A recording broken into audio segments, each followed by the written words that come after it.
Hello दोस्तों, स्वागत है आप सभी का अपने प्यारे से खूबसूरत से ब्यूटीफुल से चैनल एजुकेशन साथी पे। तो कैसे हैं आप सभी? आई होप आप सभी लोग बिल्कुल अच्छे होंगे और अपने पढ़ाई लिखाई भी बिल्कुल अच्छे तरीके से कर रहे होंगे। तो दोस्तों, हम लोग जो है इंग्लिश को बेसिक से यानी 10th से स्टार्ट किए हैं पढ़ना, और उसी के क्रम में जो आज हमारा वीडियो होने वाला है वो हमारा होगा प्रेजेंट परफेक्ट टेंस का। ठीक है, तो हमने आपसे वादा किया है कि अगर आपको इंग्लिश में कुछ नहीं आता होगा तो हम जो यह सीरीज़ चला रहे हैं इंग्लिश का, इसको आप अच्छे से करिए और आपको जो है 100% इंग्लिश में जो है आप भी जो है सिकंदर बन जाएंगे। ठीक है, तो चलिए हम स्टार्ट करते हैं आज के वीडियो में प्रेजेंट परफेक्ट टेंस क्या होता है। इससे पहले वाले वीडियो में हमने present indefinite tense, present continuous tense देख चुके हैं। आज हम देखेंगे प्रेजेंट परफेक्ट टेंस। ठीक है, तो चलिए हम देखते हैं। ठीक है, सबसे पहले दोस्तों हम प्रेजेंट परफेक्ट टेंस का पहचान देखते हैं। तो इसका पहचान क्या होता है कि आखिर कोई वाक्य आ जाए तो उसको हम कैसे पहचानेंगे कि यह प्रेजेंट परफेक्ट टेंस का है, और फिर परफेक्ट टेंस का रूल लगाकर उसको हम कैसे बनाएंगे। तो यही पहचान देखिए यहाँ पे कि जिस हिंदी वाक्य के क्रिया के अंत में चुका है, चुकी है आवे तो वह प्रेजेंट परफेक्ट टेंस कहलाता है। यानी कोई भी कार्य हो प्रेजेंट परफेक्ट में क्या होता है, वह समाप्त हो चुका होता है। ठीक है, तो वही प्रेजेंट परफेक्ट टेंस होता है। ठीक है, अब इसमें क्या होता है दोस्तों, किसी भी सेंटेंस का 3 पार्ट होता है। एक होता है सकारात्मक भाग यानी अफर्मेटिव सेंटेंस, और एक होता है नकारात्मक वाक्य यानी निगेटिव सेंटेंस, और एक होता है इंट्रोगेटिव सेंटेंस यानी प्रश्नवाचक वाक्य। ठीक है, तो इसमें हम तीनों भागों को देखेंगे कि अफर्मेटिव का हमारा रूल क्या होता है प्रेजेंट परफेक्ट का, और निगेटिव का हमारा रूल क्या होता है, और इंट्रोगेटिव का हमारा जो है प्रेजेंट परफेक्ट का क्या नियम होता है। तो चलिए हम सबसे पहले अफर्मेटिव सेंटेंस के नियम को देखते हैं। क्या कहता है दोस्तों कि सर्वप्रथम सब्जेक्ट प्लस हैज या have plus V3 plus object. Has या हैव का प्रयोग दोस्तों हम सब्जेक्ट के हिसाब से करेंगे। यानी अगर सब्जेक्ट हमारा सिंगुलर नंबर होता है तो हैज़ का प्रयोग करेंगे, अगर हमारा सब्जेक्ट प्लूरल नंबर होता है तो हम क्या करेंगे दोस्तों, हैव का प्रयोग करेंगे। ठीक है, तो यहाँ पे हम लिख देते हैं कि अगर ही, सी, इट या नेम आ जाए तो वहाँ आप क्या लगाएंगे, हैज़ लगाएंगे। अगर आई, वी, यू, दे आ जाए तो वहाँ आप क्या लगाएंगे दोस्तों, वहाँ पे आप लगाएंगे हैज़ लगाएंगे। ठीक है, हैव लगाएंगे। ठीक है, तो इन बातों को आप ध्यान रखिएगा। तो चलिए हम इस पे क्या लेते हैं, इस पे हम एक एग्जाम्पल को लेते हैं। तो चलिए हम देखते हैं क्या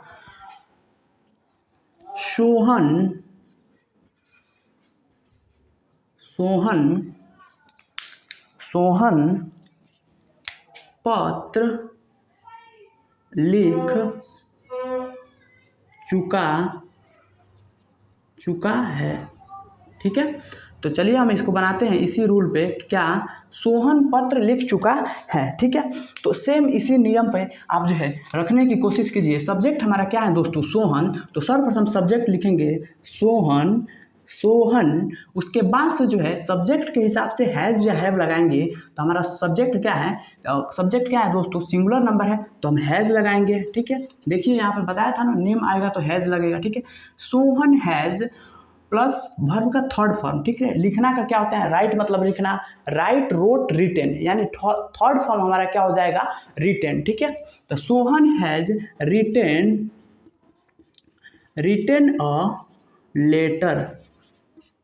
ठीक है, तो इसको हमने, हमारा ऑब्जेक्ट क्या है दोस्तों, पत्र है, तो लास्ट में हमारा ऑब्जेक्ट आता है वो लेटर है। ठीक है, इसको हमने बिल्कुल अच्छे तरीके से नियम के हिसाब से हमने इसको बना दिया। ठीक है, अब आते हैं हम निगेटिव सेंटेंस कैसे बनता है। ठीक है, तो इसका भी जो है दोस्तों सेम नियम है अफर्मेटिव के जैसे ही, लेकिन इसमें हैज़ या हैव के बाद नॉट का प्रयोग जो है हम कर देते हैं। तो देखिए, सब्जेक्ट प्लस हैज़ या have plus not plus V3 plus object. ठीक है, तो चलिए लिखते हैं, इस पे भी हम एक एग्जाम्पल लेते हैं दोस्तों। एग्जाम्पल हमारा क्या होगा, देखिए एग्जाम्पल हमारा क्या होगा कि राम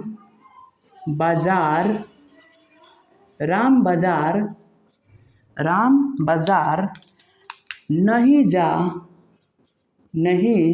जा चुका है। ठीक है, तो चलिए हम इसको बनाते हैं।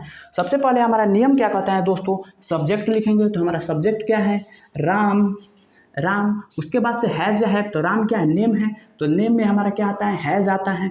तो लिखेंगे राम हैज़, हैज़। उसके बाद से क्या कर रहा है, नॉट का यूज़ करेंगे। तो यहाँ पे नॉट लगाइए, राम हैज़ नॉट। और वर्ब 3 लिखिए, राम हैज़ नॉट।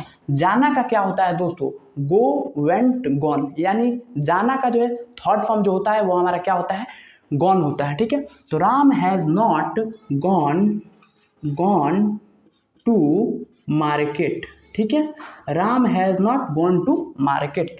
ठीक है, तो देखिए कितने अच्छे तरीके से इसको भी हमने जो है रूल के हिसाब से ही बनाया है। ठीक है, हम कोई भी चीज़ जो है दोस्तों रटवाने की कोशिश नहीं करते हैं। आपके सामने रूल इसका है और उसी पे हम जो है रखकर बना रहे हैं। ऐसे ही आप अपने आप से सेंटेंस लिख कर या फिर ग्रामर की बुक लेकर उसमें से जो है सेंटेंसों को बनाने की कोशिश जो है कीजिएगा। ठीक है, अब चलिए हम देखते हैं इंट्रोगेटिव वाले पार्ट को। ठीक है, तो इंट्रोगेटिव का नियम क्या कहता है, सर्वप्रथम हैज़ या have plus subject plus verb 3 plus object. ठीक है, तो इस पे एक वाक्य लेते हैं कि क्या क्या तुम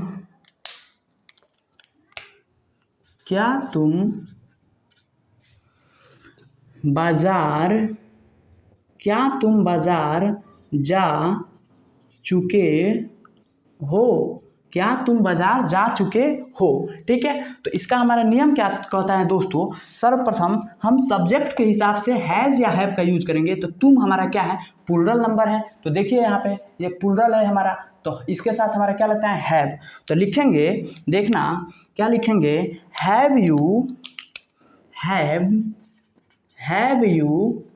हैव यू जाना का क्या होता है दोस्तों, gone, have you gone to market.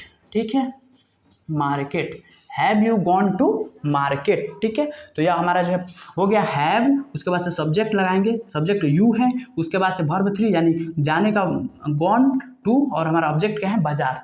Have you gone to market हमारा हो जाता है। ठीक है, अब चलिए हम इसमें एक और रूल आता है दोस्तों कि अगर प्रश्नवाचक कोई WH वर्ड वाक्य के बीच में आ जाता है तो उसको हम कैसे करते हैं। ठीक है, तो हमारा नियम क्या कहता है, सर्वप्रथम उस WH वर्ड की अंग्रेजी लिखेंगे प्लस हैज़ या हैव, WH वर्ड की अंग्रेजी लिखेंगे। उसके बाद से जो है यही नियम यहाँ पे सेम आ जाता है, हैज़ या have plus V3 plus object. ठीक है, हैज़ या हैव प्लस यहाँ पे दोस्तों सब्जेक्ट रहेगा, सब्जेक्ट तब V3 प्लस ऑब्जेक्ट।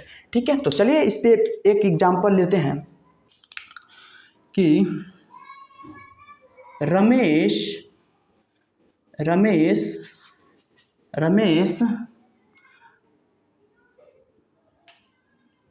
पत्र क्यों लिख चुका है। ठीक है, देखिए इसमें हमारा जो है आ गया कि नहीं बीच में प्रश्नवाचक संख्या क्यों। तो क्यों का अंग्रेजी सबसे पहले हम लिखेंगे, क्या लिखेंगे, वाई। देखिए WH वर्ड की मीनिंग। ठीक है, तो क्यों का हमारा क्या हो जाएगा दोस्तों, वाई, वाई। और रमेश क्या है दोस्तों, सिंगुलर है, कोई नेम है, तो इसके साथ क्या आएगा, हैज़ आएगा।